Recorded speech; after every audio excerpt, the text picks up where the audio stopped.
గౌరవం కోసం సంఘర్షణ చెయ్యాలి. అయితే అధర్మానికి సహకరించకూడదు.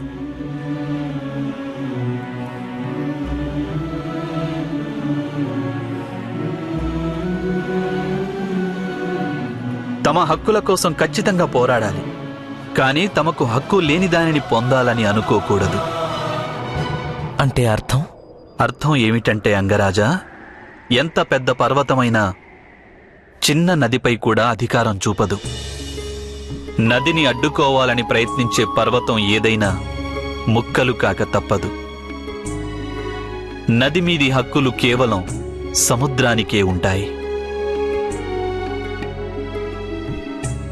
మీరు మాట్లాడుతున్నది సముద్రపు శక్తి గురించా లేక పర్వతపు బలహీనత గురించా వాసుదేవా? నేను నది నొసటి రాత గురించి మాట్లాడుతున్నా.